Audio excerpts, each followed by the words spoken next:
awesome. Oh, what a shot. Lovely. Oh, blimey. Beauty. Yes. Absolutely phenomenal. Can you just showing off? That's what you're doing.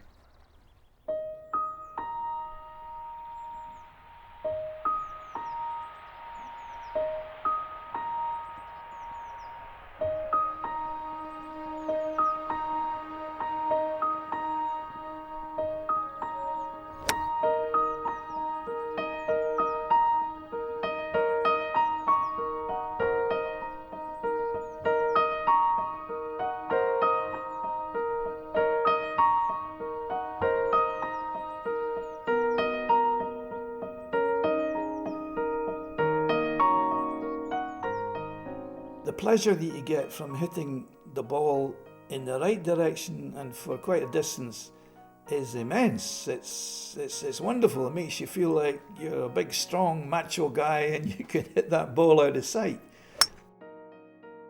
You get such a buzz when you hit a good shot. You know your timing's right or your balance is right, and you just get a real inner feeling that you've hit a really good shot, and that's what it's all about.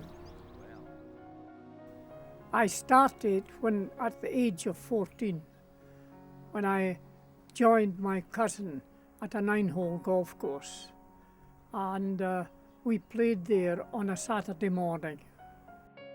Well, basically I tried playing a few shots with a friend of mine who played golf when I was 17, 18, so I was a very late starter. Got my first set of clubs when I was 21 for my 21st birthday, and basically took it up from there, and I've played ever since.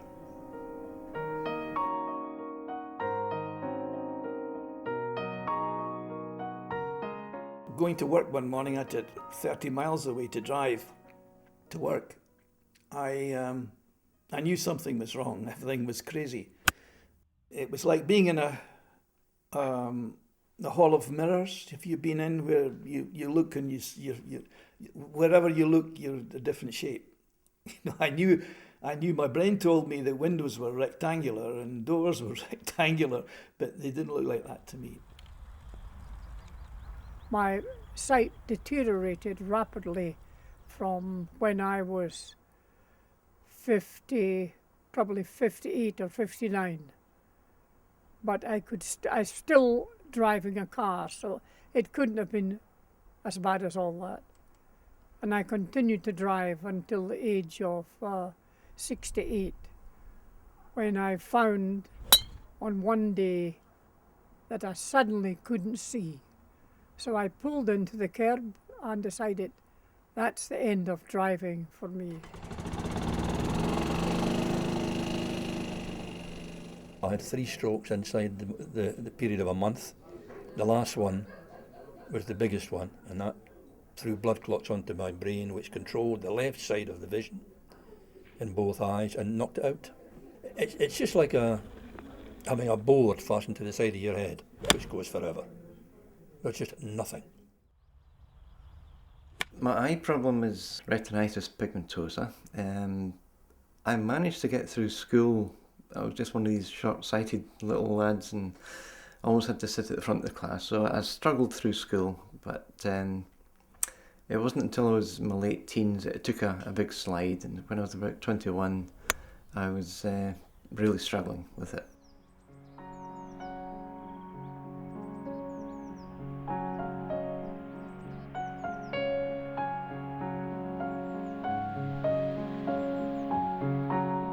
I thought, for a start, golf was finished. But not just that, but 101 things. I can't drive a car. You know, I can't go anywhere with a car. I felt very limited for a while. I used to do lots of stupid things. At a table, I'd knock things over because I didn't know they were there. And then bend down to pick them up and bash my head in the table because it just isn't anything. So I found it very debilitating for probably 6 months, 6 or 7 months, before I got used to it. We don't feel sorry for ourselves. That's one of the best attributes of it all. And we try to encourage people, you know, to keep on playing golf. It's there. You know, the old adage that you have to keep your eye on the ball. That's the first thing you learn in golf. Keep your eye on the ball. Okay. It doesn't really matter. You have to keep your head still, but you don't have to keep your eye on the ball. If you can't see it, trust yourself. That's good. Someone at work kept telling me about blind guys playing golf in the Edinburgh area, down at Portobello, and they kept saying I must go and try it, I must go and try it. Well, I didn't really believe I could get a kick out the game again, not being able to see, but eventually I went and saw what was going on, and well, I just fell in love with the game again. In blind golf, we cannot attempt to play the game without the help of a guide. Not so good that time. So we are allocated a person who lines up, puts the ball on the tee, lines up the club head, points us in the direction where to play, and it goes on from there. It's a team game, more or less. My guide's name is John Stanion, and he's from Cornwall, but that's not his fault.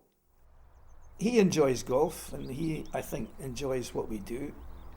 He even puts up with, you know, the insults that I fling at him on occasions because he's not told me the right thing or the right distance. No, I'm joking. It's always the case where if you miss a putt, it's the guide's fault, not your fault, you see. And when you hit a good shot, that's you that's done it, not the guide. And they're used to that, and it's good-natured fun.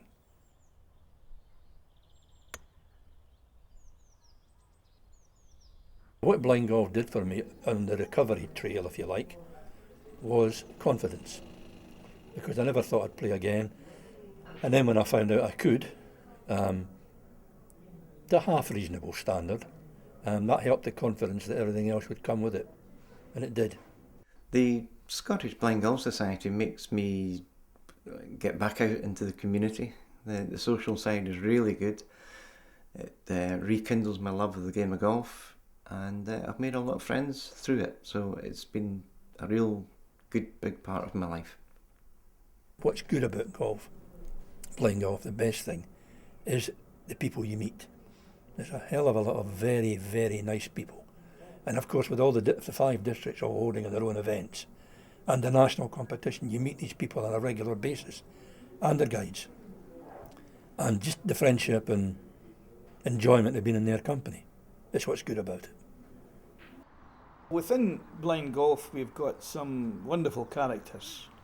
The guy who is the biggest legend of all is 93-year-old Jim Watt. Jim is totally blind and has been for several years now. Jim is quite amazing. He refuses to take a buggy, much to his guide's displeasure, because his guide has got to walk as well. But he's quite an amazing person, and he's got a wonderful personality, and we have some wonderful times with him. He's magic. He's really magic. I reckon I'm getting very close to mastering a blind golf, that I can hit the ball with confidence now, with the help of my guide. I look forward to many years yet of playing this game.